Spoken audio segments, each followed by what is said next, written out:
A rude tourist pranks a tomb guard while on duty. Laughs, water, total humiliation. But seconds later, something feels off. The soldier doesn't react. The crowd freezes, and the moment erupts online. But this wasn't just a prank, it was a spark. A stolen medal, a hidden trail, and one soldier about to uncover a secret buried beneath power, privilege, and the graves of heroes.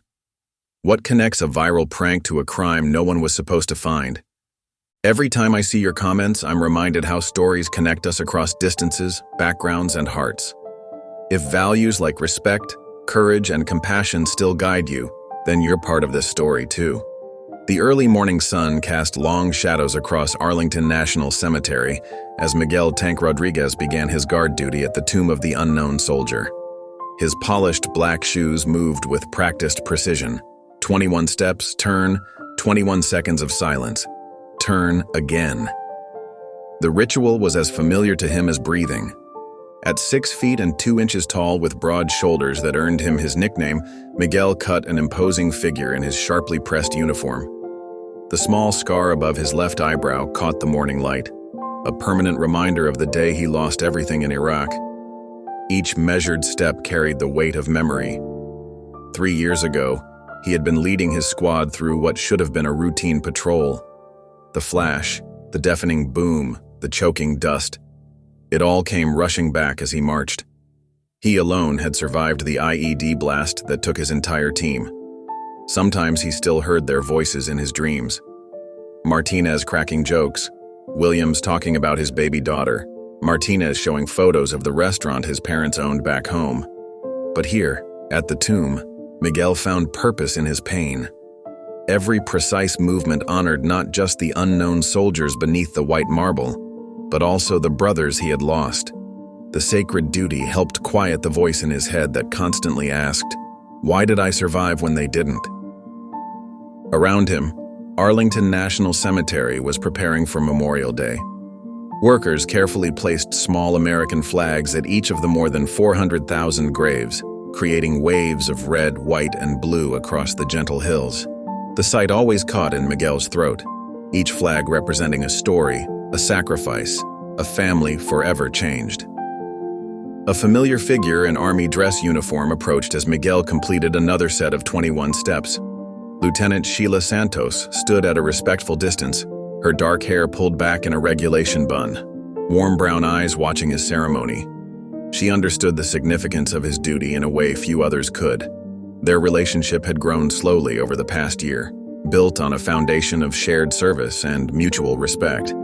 As Miguel executed another precise turn, he caught Sheila's subtle nod of encouragement. She had been there through his darkest moments, when the weight of survival threatened to crush him. She never pushed him to talk, but simply stood beside him, strong and steady as a heartbeat. The morning air carried the sweet scent of fresh-cut grass and early summer flowers. Miguel focused on each deliberate movement, feeling the sun warm his shoulders through his uniform. Every step, every turn, every moment of silence was a tribute to those who gave what President Lincoln called the last full measure of devotion. Visitors began to gather as the morning progressed, speaking in hushed whispers that barely disturbed the sacred quiet. Miguel noticed a young girl, no more than 7 years old, watching him with solemn eyes. She reminded him of William's daughter, who would never know her father except through photos and stories. His throat tightened, but his steps never faltered. This was why he served here, for that little girl, for all the families who carried the burden of loss, for his fallen brothers who could no longer stand watch themselves. The precision of his movement, the perfect angles of his turns, the crisp handling of his rifle, each detail was an act of remembrance. The preparations for Memorial Day continued around him. Workers arranged chairs for the upcoming ceremony, careful to maintain the dignity of the space. Miguel knew the cemetery would soon fill with thousands of visitors, coming to pay their respects and remember their own loved ones lost to war. As his shift progressed, Sheila remained nearby, understanding without words that her presence helped anchor him. Their relationship had begun to heal parts of him he thought were broken forever. She never tried to fix him or erase his past. She simply helped him carry it with greater strength. The sun climbed higher, warming the white marble of the tomb. Miguel continued his vigil, each step a testament to duty and honor. The inscription on the tomb seemed to pulse with meaning. Here rests in honored glory an American soldier, known but to God. Known but to God and remembered by those who stood watch. Miguel felt the truth of it in his bones. His own lost squad might rest in marked graves, but they were brothers to this unknown soldier, united in sacrifice. Through his service here, he honored them all. The morning wore on, each moment marked by precision and respect. Miguel moved through his duty with the same dedication that had earned him decorations in Iraq, though these battles were fought in silence against grief and memory. With each passing hour, he felt the familiar sense of peace that came with his sacred task. Around him, Arlington National Cemetery prepared to remember its fallen heroes. But for Miguel Rodriguez, every day was Memorial Day. Every 21 steps, every silent vigil, every precise movement was a tribute to those who gave everything for their country, including his own lost brothers in arms. Through it all, Sheila's presence reminded him that healing was possible, that honor could be found even in the aftermath of loss. As another group of visitors gathered to watch the changing of the guard, Miguel continued his solemn duty, guardian of memory, keeper of the sacred trust. A group of young men in matching fraternity jackets swaggered through Arlington's gates, their loud laughter cutting through the cemetery's solemn atmosphere.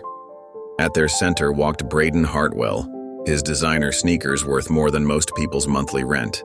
His perfectly styled blonde hair caught the morning sun as he gestured dramatically, entertaining his audience of fraternity brothers.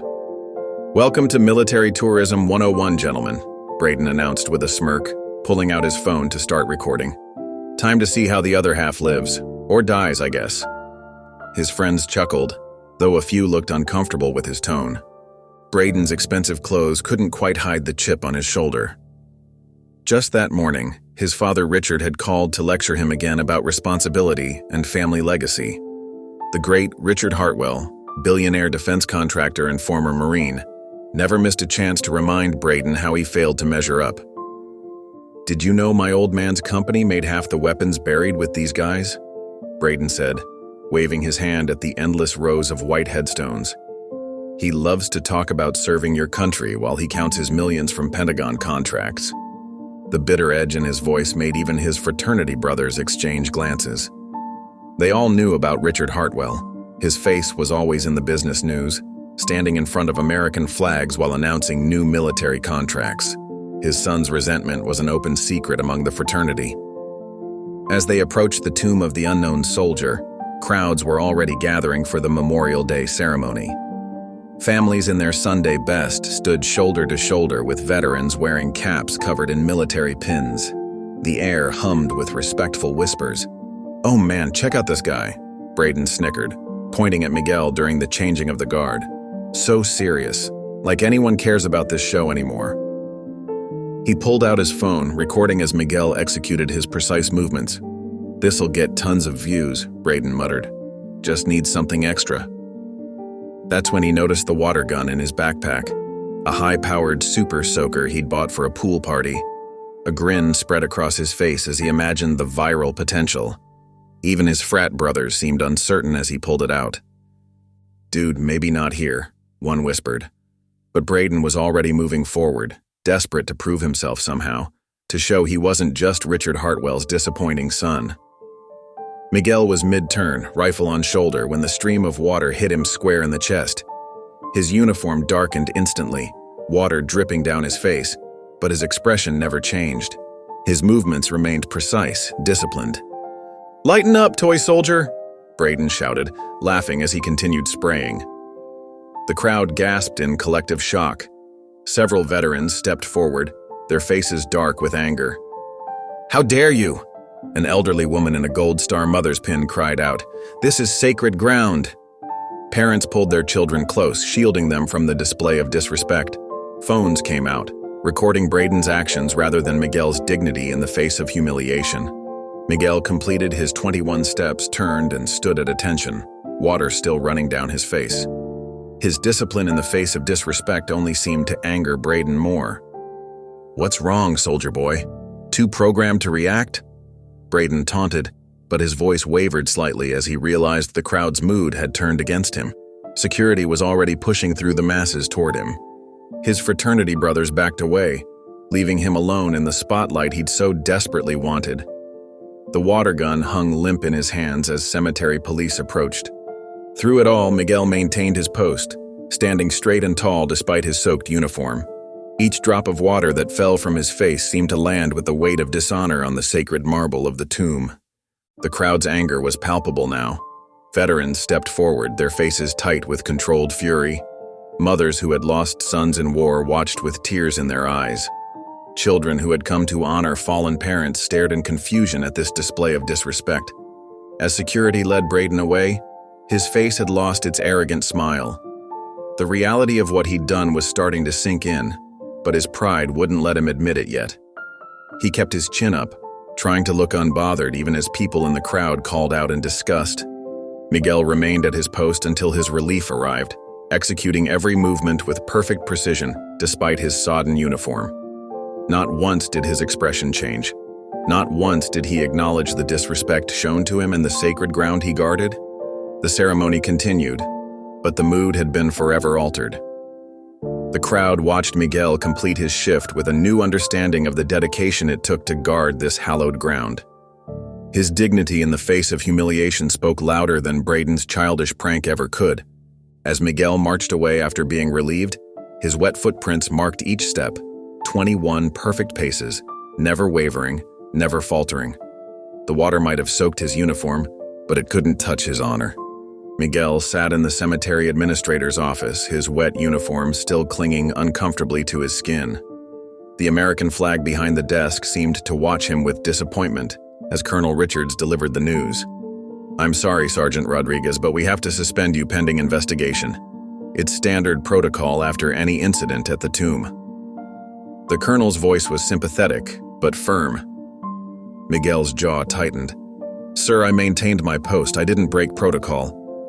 "No one's saying you did anything wrong, son, but with the media attention this is getting, we have to do everything by the book."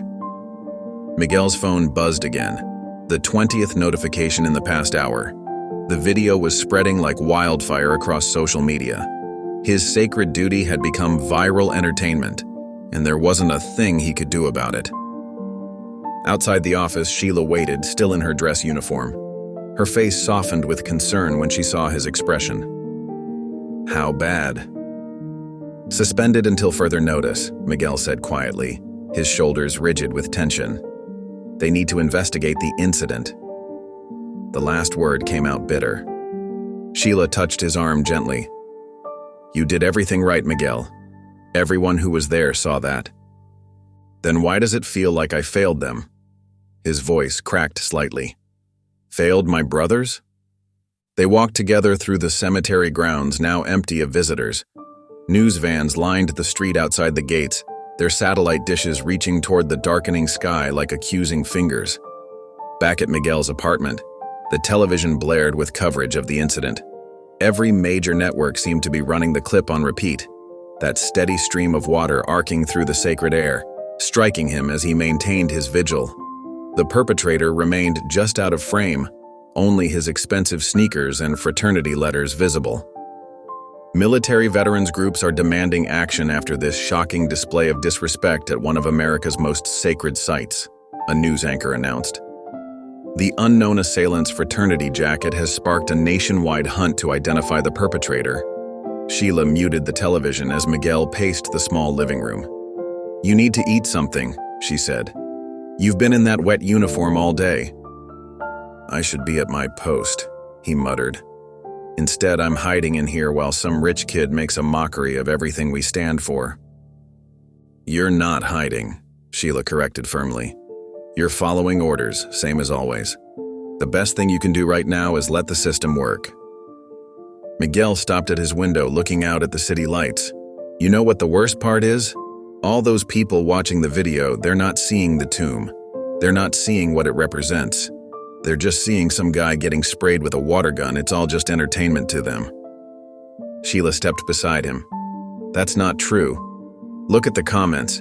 People are outraged on behalf of what the tomb represents. Your dignity in that moment showed everyone exactly what it means to stand guard there. Miguel's phone buzzed again, this time with a text from his old squad leader. Have you seen the latest? They're calling you the Steel Guardian online. You're trending, brother. He tossed the phone aside. I don't want to be trending, I just want to do my duty. I know, Sheila said softly. But maybe this incident will help people understand why that duty matters so much.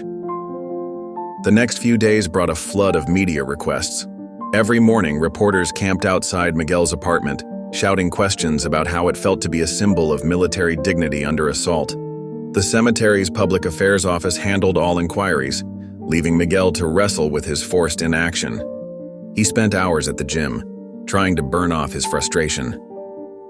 Sheila brought him updates from the base, where support for him was unanimous. But military protocol prevented him from making any public statements while the investigation was ongoing. They've identified the fraternity from the jacket, Sheila told him one evening. It's narrowed down to a handful of chapters in the DC area. They'll find him. Miguel nodded, but his mind was elsewhere. I keep thinking about Jimmy, he said quietly. My squad leader in Iraq. He used to say that honor isn't about what happens to you. It's about how you respond. Sheila took his hand. He'd be proud of how you responded. Would he? I'm sitting here useless while some punk turns our sacred duty into a joke. You're not useless, Sheila insisted. Your response that day is teaching millions of people about what the tomb really means. Every time that video plays, they see true honor in action. The media firestorm continued to grow. Veterans groups organized protests at universities, demanding the perpetrator be identified. Military families shared stories of their loved ones' sacrifices, connecting them to the dignity Miguel had shown. The incident sparked a national conversation about respect for military traditions and sacred spaces. Late one night, unable to sleep, Miguel stood before his mirror in his dress uniform. He executed the precise movements of guard change, each step perfect despite the private setting. In his mind, he was back at the tomb, feeling the weight of all it represented. Sheila found him like that, practicing in the darkness. She didn't speak, just watched as he completed the 21 steps, turned, and paused. I miss them, he finally said. The unknown soldiers. Even after everything, that's what hurts the most. Not being there for them. Sheila stepped forward and straightened his already perfect tie. You haven't left them. Sometimes standing guard means standing apart, so the truth of what you're guarding becomes clear to everyone else. Miguel looked at his reflection, at the ribbons that told the story of his service and sacrifice. Somewhere in the city, a young man in expensive sneakers was watching the same viral video, perhaps finally understanding the weight of what he'd done. But for Miguel, the weight he carried wasn't about trending topics or public outrage. It was about 21 steps, a sacred tomb, and the endless duty to remember. The manila envelope arrived on Miguel's doorstep with no return address, just his name written in shaky handwriting. He turned it over in his hands, noting its weight and the slight bulge in the middle. After a week of reporters camping outside his building, he'd grown cautious of unexpected deliveries. Inside, nestled in bubble wrap, lay a Purple Heart medal. Its deep purple ribbon showed signs of age, but the medal itself gleamed as if recently polished. A folded note accompanied it, written in the same trembling script as the envelope. For my grandson who never came home. Your service honors him. Miguel's breath caught. He carefully placed the medal on his Kit Martinez table, treating it with the same reverence he showed at the tomb. A Purple Heart wasn't just a medal. It represented ultimate sacrifice, awarded only to those wounded or killed in combat. His phone rang. It was Sheila. Turn on the news, she said without greeting. Channel 7. The television flickered to life, showing an elderly Asian American woman speaking through tears. It was all we had left of him, she said, clutching a black and white photograph. Lieutenant James Martinez was a hero in World War II. That Purple Heart meant everything to our family. Miguel's eyes darted to the medal on his table as the reporter continued. The Martinez family's home was broken into last week, and among the items stolen was Lieutenant Martinez's Purple Heart, awarded posthumously after he gave his life saving his unit at Okinawa. The camera panned to show other family members, Lieutenant Martinez's daughter, grandchildren, and great-grandchildren. Their pain was familiar to Miguel. It was the same pain he'd seen in the faces of his own squad's families. "This isn't just about the medal," Lieutenant Martinez's daughter explained. "It's about honoring his memory, his sacrifice. Whoever took it stole a piece of our family's history." Miguel picked up the Purple Heart with trembling hands. The serial number on the back matched the one displayed in the news report's photos. This was Lieutenant Martinez's medal, the one stolen from his family just days after the incident at the tomb. "Sheila," he said into the phone, "this isn't random. Someone's sending a message." "What do you mean?" "The prank at the tomb, now this stolen medal showing up at my door, it's targeted. Someone's deliberately attacking military families, trying to desecrate what these sacrifices mean." He heard Sheila typing. "The Martinez break-in isn't the only one," she said after a moment. 3 other families in the DC area reported similar thefts in the past month. All military families, all losing medals or service memorabilia. Miguel thought of Braden Hartwell's expensive sneakers, his fraternity jacket, the calculated way he'd chosen Memorial Day for maximum impact. "The water gun was just the beginning," he said. "This is bigger than just trying to humiliate one guard." "What are you going to do?" Miguel stared at the Purple Heart. "First, I'm going to return this to the Martinez family. They've waited long enough." The Martinez family lived in a modest house in Alexandria, its small front yard decorated with American flags. When Miguel knocked, still in his civilian clothes, Mrs. Martinez answered with suspicious eyes that widened at the sight of the Purple Heart in its protective case. "I believe this belongs to your family, ma'am," Miguel said softly. The elderly woman's hands shook as she took the case. "James," she whispered, touching the medal. "My grandson." The family gathered quickly, 3 generations of Martinez crowding into the living room. Photos of Lieutenant James Martinez lined the walls, showing a young man in uniform, forever 23 years old. "How did you find it?" Lieutenant Martinez's daughter asked. Miguel explained about the anonymous delivery, watching their faces shift from joy to concern as they realized the implications. "Someone's trying to make a statement," he said, "using your family's sacrifice as a weapon." "Just like they used you," Mrs. Martinez said, surprising him. "We saw what happened at the tomb. That young man, he thought he was just pulling a prank, but he was attacking everything that uniform represents." Miguel nodded. "Yes, ma'am. And now I think there's more to it than we realized." "James would say that honor isn't in the medal," Mrs. Martinez said, carefully placing the Purple Heart in its display case. "It's in how we remember, how we serve." She looked at Miguel with knowing eyes. "You understand that, don't you? That's why you stand guard." "Yes, ma'am, that's exactly why." As Miguel prepared to leave, Lieutenant Martinez's daughter touched his arm. "Find them," she said quietly. "Not just for us, but for all the families missing pieces of their heroes." Miguel straightened, unconsciously assuming the posture he maintained at the tomb. "I will, ma'am. You have my word." Driving home, Miguel felt a clarity he'd lacked since the water gun incident. This wasn't about his humiliation anymore. Someone was systematically targeting military families, stealing their precious connections to loved ones lost in service. The prank at the tomb wasn't an isolated incident. It was part of a larger pattern of disrespect and desecration. Back in his apartment, Miguel spread out everything he knew. The water gun incident on Memorial Day, the stolen Purple Heart, reports of other break-ins targeting military families. Somewhere in this pattern was a connection, a purpose beyond mere theft or pranks. His phone buzzed with a text from Sheila. "Just got word. 3 more families reported missing medals this week, all within 10 miles of Arlington." Miguel looked at the map he'd started marking. Each theft, each act of desecration, formed part of a larger picture he was just beginning to see. His suspension from guard duty had felt like a punishment, but now he understood. Sometimes protecting honor meant stepping away from your post to fight a different kind of battle. He picked up a photo of Lieutenant James Martinez, studying the young face that had given everything for his country. "I'll make this right," he promised quietly. "For all of them." Miguel spread the photos across his Kit Martinez table, each one showing a different vandalized memorial. The Lincoln Memorial Reflecting Pool had been dyed blood red.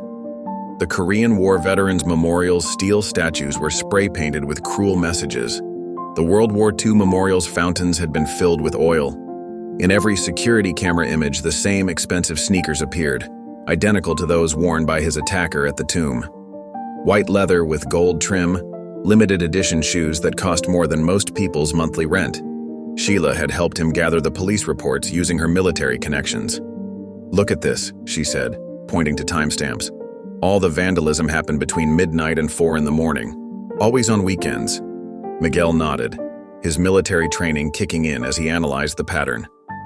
They're targeting times with minimal security presence, but these aren't random acts. He traced the locations on a map. They're moving systematically through military sites, working their way out from Arlington.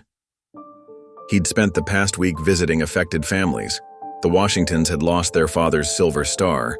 The Kowalskis were missing 3 generations of service medals. The Patels had their grandfather's Distinguished Service Cross stolen right out of its display case. The families all reported the same thing, Miguel said, reviewing his careful notes. Professional job, no forced entry, just the military items taken, nothing else valuable touched. Sheila leaned over his shoulder, studying the map. "You think these are connected to what happened to you?" "Those sneakers are too specific to be a coincidence." Miguel pulled up the viral video on his laptop. "Look at how he moves when he approaches, confident, like he knows the layout. He's been there before, studying the routine." The footage showed Braden circling around, timing his approach perfectly between guard changes.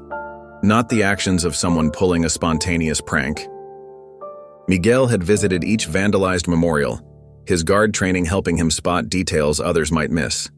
Scuff marks showing precise entry points, security cameras deliberately avoided. The work of someone who understood military precision. "Here's something interesting," Sheila said, pulling up a news article. "All these memorials had maintenance contracts with the same company, Hartwell Defense Solutions." Miguel's head snapped up. "Hartwell, like the kid who sprayed me?" "Braden Hartwell. His father Richard owns the company." Sheila scrolled through more articles. "They handle security systems for most military sites in DC." The pieces started falling into place. Miguel pulled out his phone, showing Sheila a series of social media posts. "Look at Braden's Instagram. Every time there's a vandalism or theft, he's posting party photos from nearby locations." "That could be coincidence," Sheila said, but her tone was doubtful. "With those same sneakers in every photo?" Miguel shook his head. "He's bragging, hiding in plain sight." They spent hours connecting the dots. Braden's fraternity events lined up with several thefts. His father's company had access to security protocols at every targeted location. The pattern was clear. This wasn't just vandalism, it was a coordinated campaign. "But why?" Sheila asked. "What's the point?" Miguel thought about Mrs. Martinez's tears when he returned her grandson's Purple Heart, about the Patel family's empty display case, about his own humiliation at the tomb. "It's about power," he said slowly, "making families feel helpless, desecrating what these sacrifices mean." He stood up, pacing his small apartment. "Think about it. Rich kid with a defense contractor father probably grew up hearing about military weakness and waste. This is his way of proving he's above it all." Sheila started gathering the photos. "We need to take this to the authorities." "Not yet," Miguel held up his hand. "We need more proof. Something concrete linking Braden to the thefts." He pulled out a calendar marking the dates of known incidents. "There's a pattern to the timing too, always 3 days before major military ceremonies or remembrance events." Sheila realized the Marine Corps War Memorial dedication is next weekend. Miguel nodded grimly. "And Hartwell Defense Solutions just got the contract to upgrade their security system." He pinned the latest photo to his wall, the Marine Corps Memorial standing proud against the sunset. Next to it, he placed the image from his viral humiliation, Braden's sneakers clearly visible. "We're going to catch him," Miguel said, his voice carrying the same quiet determination he brought to his guard duty. "Not just for what he did to me, for every family missing a piece of their history, for every memorial he's desecrated." Sheila squeezed his shoulder. "You're not alone in this, Tank." Miguel looked at his wall of evidence, the photos, the maps, the timelines. His military training had taught him to see patterns, to stay focused on the mission. This was his new post, his new way to stand guard. "These families trusted their treasures would be protected," he said softly. "Someone has to stand up for them." He thought about his own lost squad, about how their families cherished every medal, every memento, about how each stolen artifact represented not just valor, but love and memory and grief. The sun was setting over DC, casting long shadows across his apartment. Somewhere out there, Braden Hartwell was probably planning his next target, thinking he was untouchable. But he didn't understand what he was really attacking. Not just metal and stone and ribbon, but the very heart of sacrifice and honor. Miguel straightened his shoulders, unconsciously assuming his guard stance. He might not be at the tomb right now, but he was still on duty, still protecting the sacred things that others would desecrate. "Time to go to work," he said, turning back to his evidence wall. He had a pattern to unravel, a criminal to catch, and families waiting to have their treasures returned. The mission was clear. Miguel sat at his computer scrolling through Braden Hartwell's Instagram feed. His fingers paused on a photo that made his heart skip a beat. There, casually displayed among sports trophies and fraternity plaques, was Lieutenant Martinez's Purple Heart. "Got you," Miguel whispered, leaning closer to the screen. The medal's distinctive heart-shaped design and purple ribbon were unmistakable, positioned like just another trophy in Braden's collection.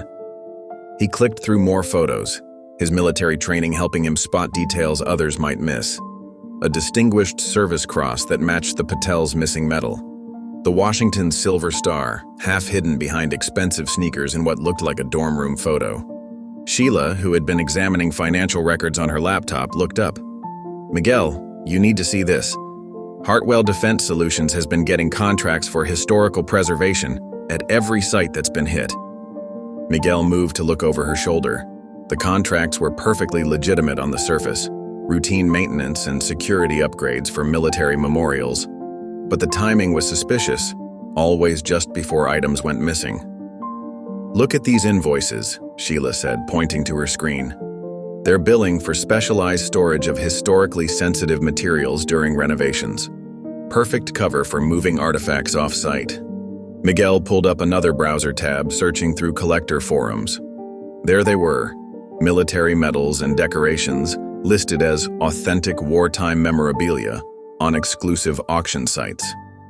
The seller's account traced back through a maze of shell companies, but the shipping addresses all connected to properties owned by Hartwell Defense Solutions. "He's using his father's business connections," Miguel said, his voice tight with controlled anger. "The security contracts give them legitimate access. Then Braden documents the layout, security protocols, patrol schedules. And the collectors don't ask questions because the Hartwell name makes it seem legitimate," Sheila finished. Miguel found more social media posts. Braden at high-end parties, bragging about his military antiques collection. In one video, he was showing off a display case full of medals to his fraternity brothers, laughing about how easy they were to acquire. The prank wasn't random, Miguel realized, thinking back to that day at the tomb. He was testing response times, security protocols, making a statement about how vulnerable these sites are. Sheila pulled up a calendar of Hartwell Defense Solutions contracts. They just signed 3 more deals for memorial maintenance: Vietnam Veterans Memorial, National World War II Memorial, and the Marine Corps War Memorial. Miguel's jaw tightened. Each of those sites housed irreplaceable artifacts, pieces of history that belonged to families who had sacrificed everything. The evidence kept mounting. Security footage showed Braden's distinctive sneakers at multiple sites. His father's company vans were logged entering memorials late at night, far outside normal maintenance hours. Bank records revealed large deposits to offshore accounts following each theft. "It's bigger than we thought," Sheila said, spreading out printouts across Miguel's desk. "He's built a whole network." Private collectors, corrupt security guards, authentication experts to create false provenance documents. Miguel studied a photo from Braden's private Instagram account. The fraternity brother posed arrogantly in front of a wall of stolen military honors, his father's company logo visible on maintenance equipment in the background. "He's not just stealing artifacts," Miguel said quietly. "He's mocking everything they represent. Every family's sacrifice, every soldier's courage." Sheila touched his arm gently. "We have enough to take to the authorities now." Miguel nodded, gathering the evidence they'd collected. Braden's social media boasts, the suspicious contracts, the financial trails, the matching timestamps and security logs. Most damning of all, the photos of stolen medals treated like party decorations in a privileged kid's trophy room.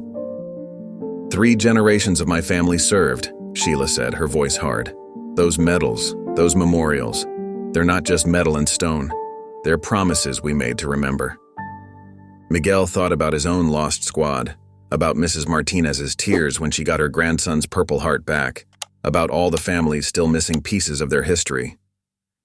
"Braden thinks his father's money makes him untouchable," Miguel said, organizing their evidence into clear, prosecutable proof. "But he doesn't understand what he's really stealing. These aren't just collectibles, they're sacred trust." The sun was setting outside his apartment window, casting long shadows across their wall of evidence. Somewhere in the city, Braden was probably planning his next theft, confident in his scheme's sophistication. But he had made one crucial mistake. He had assumed that military precision and discipline were just for show, just part of the ceremony he had so casually disrupted. He didn't realize that those same qualities, that attention to detail and unwavering dedication, were exactly what would bring him down.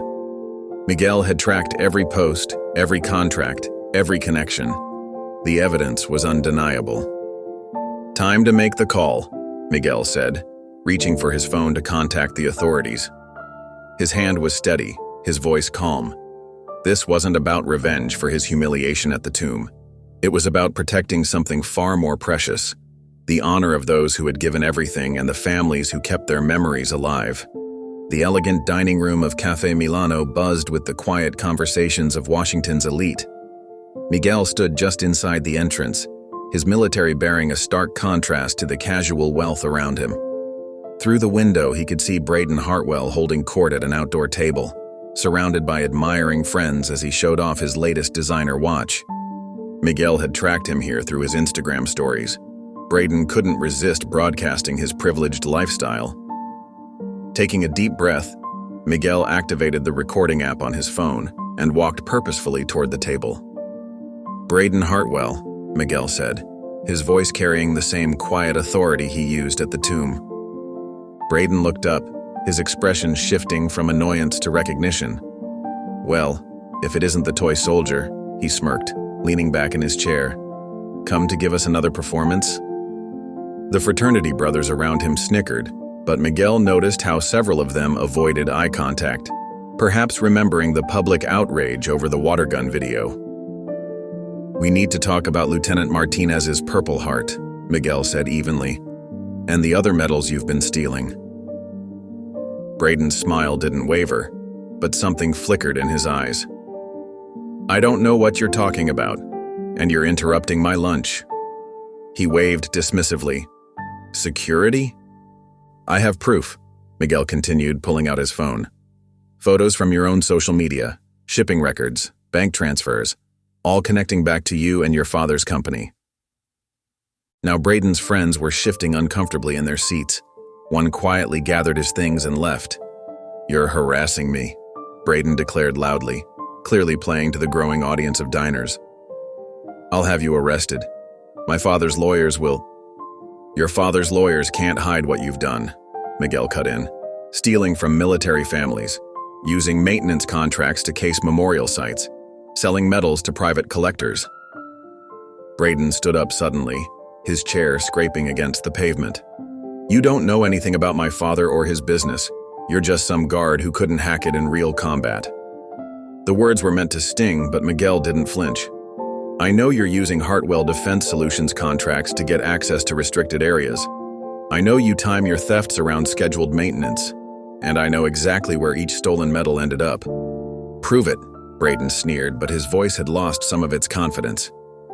Miguel held up his phone, showing a photo from Braden's private Instagram account, the wall of stolen medals in his dorm room. Lieutenant Martinez's family had been searching for his Purple Heart for months, the Patel's Distinguished Service Cross, the Washington's Silver Star. You treated them like party decorations. They're just old pieces of metal, Braden scoffed, but the remaining fraternity brothers were now hurriedly leaving the table. My father's company preserves historical artifacts. Everything we do is completely legal. Is that what you tell yourself? Miguel asked quietly. That you're preserving history by stealing from grieving families? By mocking their sacrifices? Braden's face flushed red. You self-righteous jarhead. You think your little ceremony makes you special? I make more money in a day than you do in a year. My father builds the weapons that keep soldiers alive. What do? March back and forth like a wind-up toy? The restaurant had gone silent, every diner now watching the confrontation.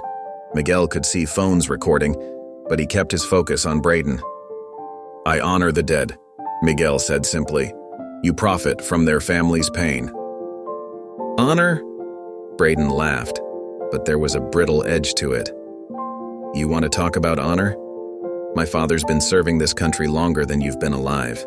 His company employs thousands, but nothing I do is ever good enough for him. You think you know anything about sacrifice? I know the difference between service and theft, Miguel replied, between respect and mockery. That water gun stunt wasn't just about humiliating me. You were testing security responses, weren't you? Planning your next score? Braden's swagger faltered for just a moment. You can't prove anything. My father's lawyers will bury you in paperwork. Your word against mine? Who do you think people will believe? The rich defense contractor's son or some guard on a power trip? That's where you're wrong, Miguel said, his phone still recording every word. Your arrogance made you sloppy. Every boast on social media, every late-night security log, every offshore transfer, it's all documented. So what? Braden spread his arms wide, encompassing the expensive restaurant, his designer clothes, his privileged world. You think the system works the same for people like me as it does for people like you? I'm untouchable. My father's connections go all the way to... Your father's connections won't save you, Miguel interrupted. Not this time. Those medals you stole? They belong to families who gave everything for this country. Real sacrifice isn't about money or power. It's about honor, something you clearly know nothing about. Braden's face twisted with rage. Security, he shouted again. This man is threatening me. But Miguel could see the fear beneath the bravado now. Braden's carefully constructed world of privilege and immunity was starting to crack. The authorities already have copies of everything, Miguel said quietly. Every photo, every contract, every confession you just made. It's over, Braden. Get out, Braden snarled, his composure completely gone. Get out before I have you arrested for harassment. Miguel held his ground, calm in the face of Braden's fury. Those families deserve justice, and you're going to face consequences, no matter how much money your father has. Braden grabbed his designer jacket, hands shaking. You have no idea what you're dealing with, he spat. My father will destroy you. No, Miguel replied. Your father will finally see exactly who you are. A black Mercedes SUV pulled up to the curb outside Cafe Milano, and Richard Hartwell stepped out, his silver hair catching the afternoon sun. He adjusted his tailored suit jacket, old habits from his Marine days never quite faded, and strode toward the restaurant entrance.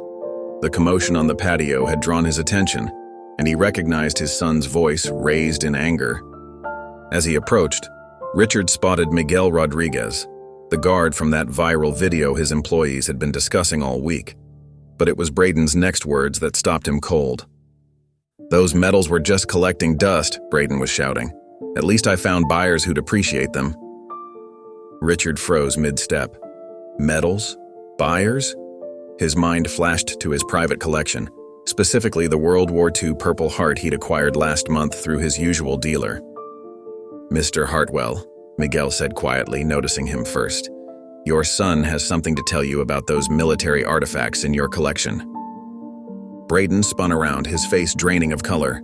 Dad, this guy is harassing me. He's making up lies about— Show him the photos, Braden, Miguel interrupted. Show your father where Lieutenant Martinez's Purple Heart really came from. Richard's stomach turned to ice. Lieutenant James Martinez? He pulled out his phone, fingers trembling slightly as he pulled up a photo. This medal? The image showed a Purple Heart mounted in a custom display case, the name clearly visible on the back. Miguel nodded grimly. Stolen from his family's home 3 months ago, along with dozens of other medals from other families, all sold through a dealer named Michael Reynolds. My dealer, Richard whispered, the horror of understanding washing over him. He turned to his son. Braden, tell me you didn't— But Braden's silence and averted eyes said everything. Richard sank into an empty chair, his military bearing crumbling. I bought stolen medals, he said, his voice hollow. I displayed them in my office, bragged about them to other collectors. He looked up at his son. And you used our company's contracts to steal them? Dad, I can explain, Braden started, but Richard cut him off. Explain what? Richard's voice cracked. How you dishonored everything I tried to teach you. How you used the business I built to steal from military families? His hands clenched into fists. I served with men who earned medals like these. Men who never came home. Braden's arrogance finally cracked. You were never satisfied with anything I did. Nothing was ever good enough for the great Richard Hartwell. I thought if I could build my own business, my own connections. By stealing from grieving families? Richard stood up, his face flushed with shame and anger. That Purple Heart? Lieutenant Martinez earned it stopping a Nazi advance. He died protecting his men. His grandson has been searching for it for months, and He swallowed hard. I hung it on my wall like a trophy. Miguel watched the interaction silently, seeing the proud businessman transform into a devastated father and veteran. How many? Richard asked, his voice barely above a whisper. How many medals in my collection were stolen by my own son? At least 15, Miguel replied quietly. Maybe more. We're still tracking them all down. Richard closed his eyes, decades of military discipline warring with parental anguish. The maintenance contracts. That's how you got access? Braden nodded miserably. I signed those contracts myself, Richard said. I thought I was helping preserve military history. Instead, I was helping you destroy it. He turned to Miguel. Sergeant Rodriguez, I owe you and every military family an apology. I'll make this right. Dad, please, Braden tried again. We can fix this, pay them off, replace the medals. Replace them? Richard's voice rose. These aren't items in a store, Braden. They're symbols of sacrifice, of courage, of lives given in service to this country. He straightened his shoulders, and Miguel saw the Marine beneath the businessman emerge. You didn't just steal medals, you stole history. You stole honor, and you made me an accomplice. The restaurant had gone completely silent, every diner witnessing this public unraveling of privilege and power. I'll have every medal authenticated, Richard said to Miguel. Every piece in my collection tracked back to its source. Whatever was stolen will be returned to the families, along with my personal apology. He turned back to his son. And you will face the consequences of your actions. But Dad, no. Richard's voice was firm. I failed you by not teaching you the true meaning of service and sacrifice. But I won't fail these families again by protecting you from justice. Miguel watched as Richard Hartwell, billionaire defense contractor and Marine veteran, pulled out his phone and dialed with shaking fingers. This is Richard Hartwell, he said clearly. I need to report stolen military artifacts in my possession. And he looked at his son, years of disappointment and new betrayal evident in his eyes. I need to turn in the person responsible. The weight of what he'd done finally seemed to hit Braden. He slumped in his chair, all traces of arrogance gone, as his father continued giving details to the authorities. Richard covered the phone's microphone for a moment and turned to Miguel. Sergeant, I hope someday you can forgive my part in this disgrace. A Marine should have known better than to buy medals without questioning their providence. Miguel nodded solemnly, understanding the older man's shame. The recording on his phone was still running, capturing every word of this painful revelation. But now it felt less like evidence and more like witness to a father's heartbreaking realization that he had unknowingly participated in his son's desecration of military honors. The tension in the restaurant shattered as Braden suddenly lunged for a leather messenger bag tucked beneath his chair. His eyes were wild, darting between his father and Miguel like a cornered animal. "I'm not going to jail," he snarled, shoving past a waitress who stumbled into a table of wine glasses. They crashed to the floor as Braden bolted toward the Kit Martinez. Miguel's military instincts kicked in immediately. "He's got more stolen medals in that bag," he shouted, already moving to pursue. Richard Hartwell tried to follow but stumbled, his knee giving out from an old combat injury. The chase led through the restaurant's crowded dining room, past startled patrons dropping their forks and jumping out of the way. Braden knocked over chairs and tables, creating obstacles behind him. He burst through the Kit Martinez's swinging doors, sending Kit Martinez staff scattering. "Stop!" Miguel called out, his combat boots sliding on the slick tile floor as he followed Braden past industrial stoves and prep stations. In his desperate attempt to escape, Braden slammed into a gas line connection, wrenching it partially loose. The sharp hiss of escaping gas filled the air, but in his panic, Braden didn't notice. He kept running, shoving a rack of pots that crashed to the floor. Miguel smelled the gas immediately.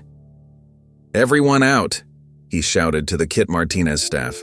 "Gas leak! Clear the building!" But it was too late. A line cook, unaware of the danger, turned on a burner. The spark ignited the accumulated gas with a deafening whoosh.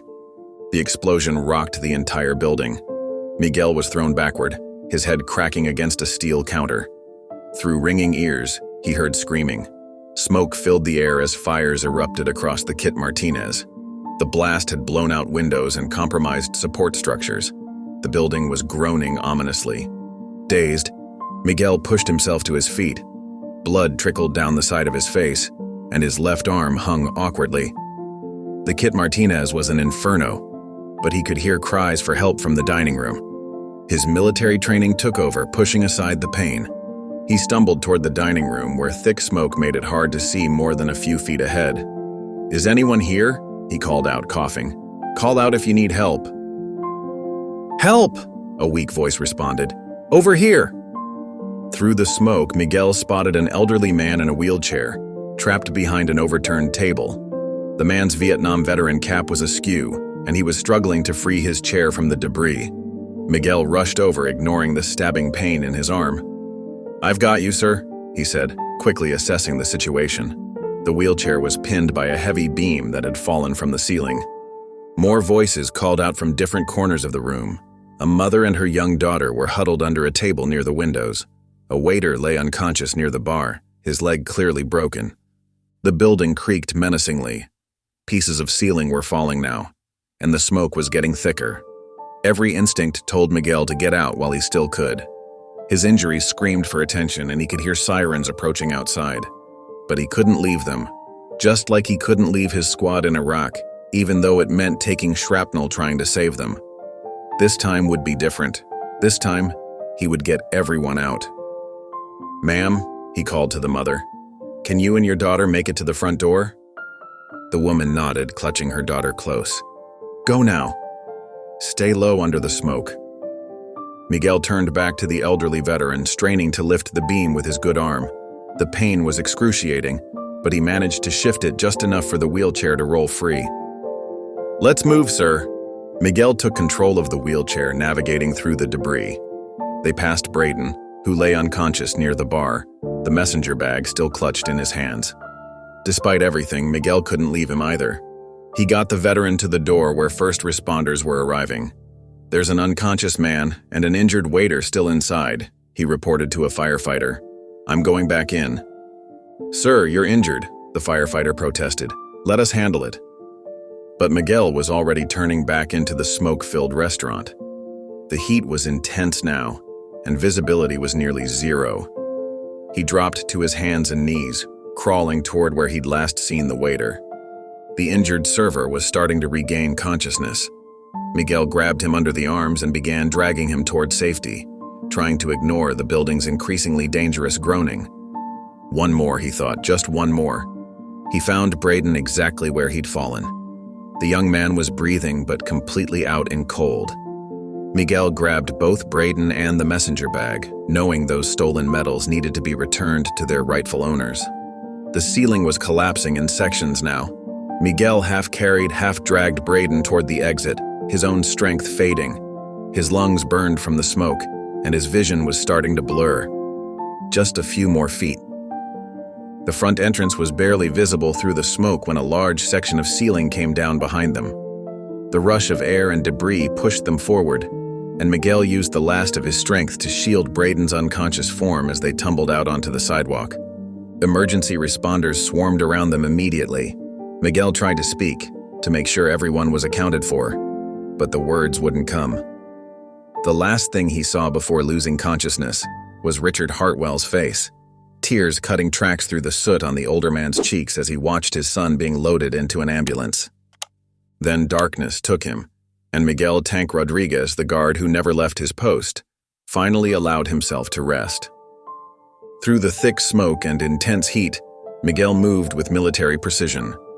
His training kicked in, helping him push past the searing pain in his injured arm. The restaurant was rapidly becoming a death trap, with support beams groaning and flames licking up the walls. "Stay calm and call out if you can hear me," Miguel shouted, his voice carrying over the crackle of flames. He heard multiple responses: a mother and daughter near the windows, a waiter with a broken leg by the bar, Braden unconscious near the Kit Martinez, and the elderly veteran in his wheelchair trapped behind fallen debris. His mind instantly mapped out a rescue plan, just as he'd done countless times in Iraq. The mother and daughter were closest to the exit. "Ma'am, wrap your shirt around your daughter's face and stay low," Miguel called out, guiding them through the smoke. "Follow my voice." He got them to the door where firefighters waited, but he knew he couldn't wait for backup. Time was running out. The heat triggered flashbacks of the IED blast that took his squad. His hands trembled as he pushed through the smoke toward the injured waiter. The young man's leg was clearly broken, bone visible through torn pants. "This is going to hurt," Miguel warned, hoisting the waiter onto his good shoulder. Each step sent jolts of pain through his own injured body, but he pressed on. The familiar weight of a wounded comrade on his shoulder brought back memories of carrying his dying sergeant through enemy fire. After getting the waiter to safety, Miguel dove back in. The smoke was thicker now, forcing him to crawl along the floor. He found Braden face down, still clutching the messenger bag full of stolen metals. For a split second, Miguel remembered the humiliation of being drenched during his sacred duty, remembered the viral video that had cost him his position. But soldiers don't leave anyone behind, not even their enemies. He grabbed Braden's collar and began dragging him toward the exit. A support beam crashed down inches from them, showering them with burning debris. Miguel covered Braden's unconscious form with his own body, feeling embers burn through his shirt. "I've got you," he muttered, though Braden couldn't hear him. "Just like I had my brothers in Fallujah." Getting Braden to safety left Miguel gasping for air, his lungs burning from smoke inhalation. But he could still hear the elderly veteran calling for help. The wheelchair-bound man was trapped behind a fallen beam, his Vietnam veteran cap visible through the haze. The building was groaning louder now, threatening imminent collapse. Firefighters were shouting for Miguel to stay back, but he couldn't leave a fellow soldier behind. Never again. Miguel fought his way back inside one last time. The heat was unbearable, and his vision swam from smoke and exhaustion. He found the veteran trying to free his wheelchair from the debris. "Sir, I'm getting you out of here," Miguel said, his voice hoarse. The older man's eyes were filled with terror but also trust, the kind of trust only soldiers share. Using his last reserves of strength, Miguel lifted the beam enough for the wheelchair to roll free. His injured arm screamed in protest, but he gritted his teeth and pushed through the pain. The veteran gripped the arms of his wheelchair as Miguel navigated through the burning obstacle course of overturned tables and fallen ceiling tiles. They were 20 feet from the exit when the building let out a final, thunderous groan. The ceiling began collapsing in sections, creating a cascade of falling debris. Miguel pushed the wheelchair faster, feeling the heat of the collapse right behind them. "Hold on tight, sir," he shouted, making one final push toward the door. They burst out onto the sidewalk just as the building caved in behind them, the rush of hot air and debris pushing them forward. The crowd that had gathered outside watched in stunned silence. Emergency workers rushed to help, but Miguel kept his hands firmly on the wheelchair handles, ensuring the veteran was safely away from the danger zone.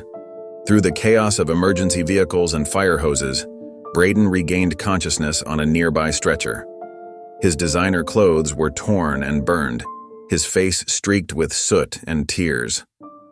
His eyes found Miguel, who was still standing protectively behind the veteran's wheelchair despite his own injuries. "Why?" Braden croaked, his voice breaking. "Why did you save me, after what I did to you?" Miguel looked down at the elderly veteran who reached up and squeezed his hand in silent understanding.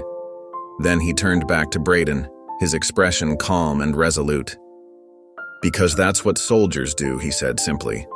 The words hung in the air, heavy with meaning. They weren't just about today's rescue.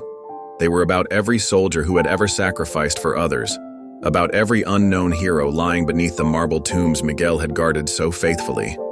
The veteran in the wheelchair nodded slowly, his Vietnam cap still somehow perfectly straight on his head. "That's right, son," he said softly. "That's exactly right." In the weeks following the restaurant fire, federal agents swarmed through warehouses and storage units across 3 states. The investigation, sparked by Miguel's evidence and Richard Hartwell's cooperation, revealed the full scope of Braden's theft operation. Dozens of precious military artifacts, each representing a family's sacrifice and loss, emerged from their hiding places.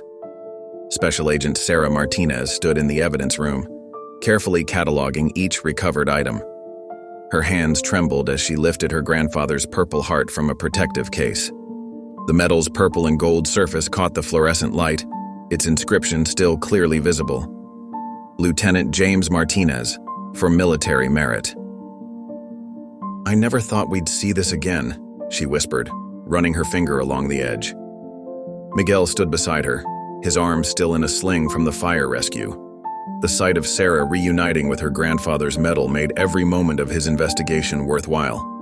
"Your grandfather's sacrifice helped us uncover all of this," Miguel said softly, gesturing to the tables laden with recovered artifacts. Bronze stars, silver stars, and countless other medals lined the evidence room, each tagged and ready to be returned to their rightful owners. Across town, Richard Hartwell sat in his office, surrounded by empty display cases that once held his prized military collection.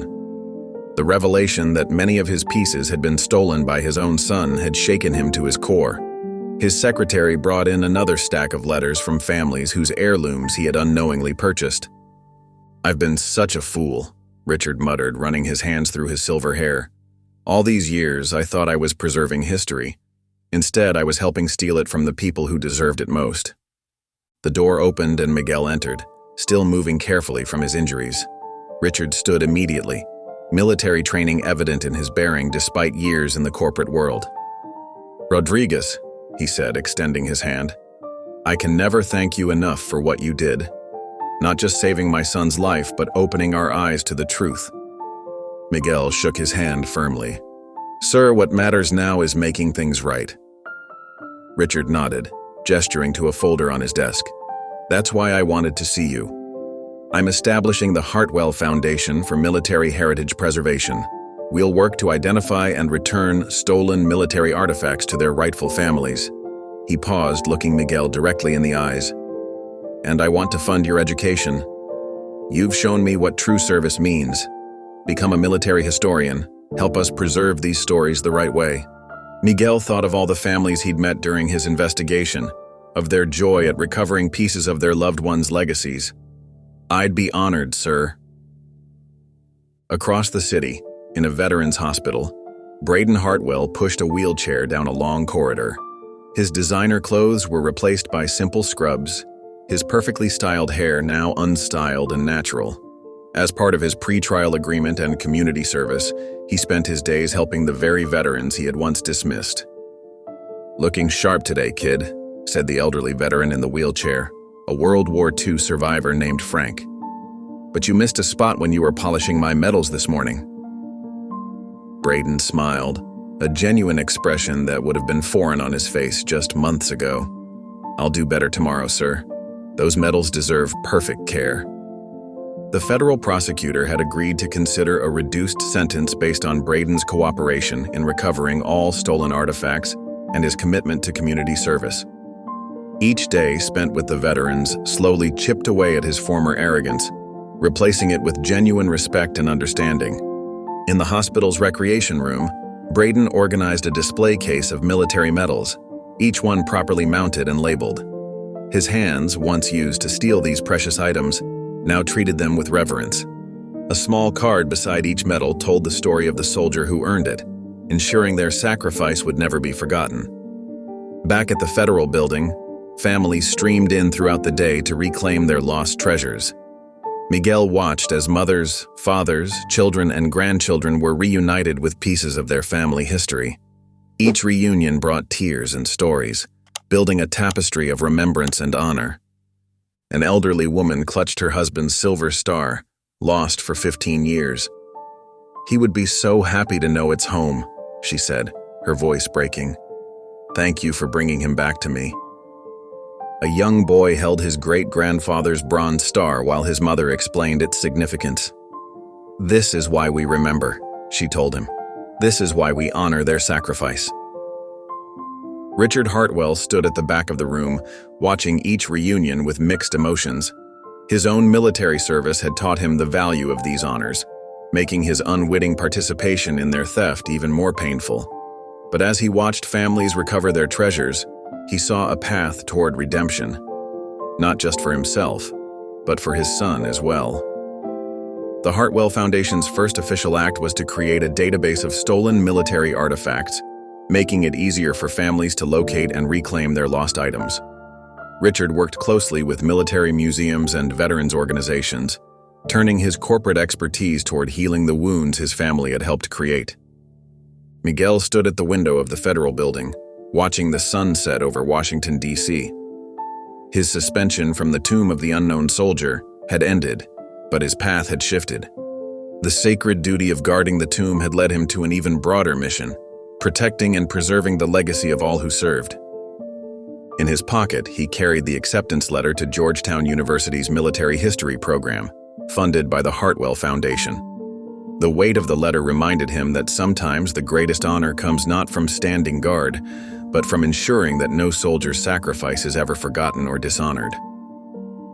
Miguel stood at attention before the tomb of the unknown soldier, his movements precise and measured as always. But today felt different. The weight of his rifle, the crispness of his uniform, the sacred responsibility, it all carried new meaning after everything that had happened. From the corner of his eye, he could see the Martinez family standing quietly among the visitors. They had become regular attendees at the changing of the guard, their presence a reminder of why his duty mattered. Sarah Martinez held her grandfather's recovered Purple Heart in her hands, teaching her young daughter about Lieutenant James Martinez's sacrifice. The morning sun cast long shadows across Arlington's pristine grounds as Miguel executed his 21 steps. Each movement felt like a connection, not just to the unknown heroes beneath the tomb, but to every family who had ever lost someone in service to their country. Lieutenant Sheila Santos watched from her designated spot, her military bearing perfect, but her eyes soft with pride. She had stood by him through everything: the humiliation of the water gun incident, the suspension, the investigation, and finally, the heroic rescue that had changed so many lives. As Miguel completed his shift, a small crowd had gathered. Word had spread about his role in uncovering the artifact theft ring, and visitors now often waited to thank him after his guard duty. But Miguel never sought attention for his actions. He simply nodded respectfully to each person who approached. Sarah Martinez stepped forward with her family. "My grandfather would have been proud to see you here," she said, holding out the Purple Heart. "You didn't just return his medal, you returned his dignity." Miguel felt his throat tighten. "Your grandfather's sacrifice helped us protect so many other families' memories," he replied. That's what this place is about, remembering all of them. The crowd dispersed slowly, leaving Miguel alone with Sheila.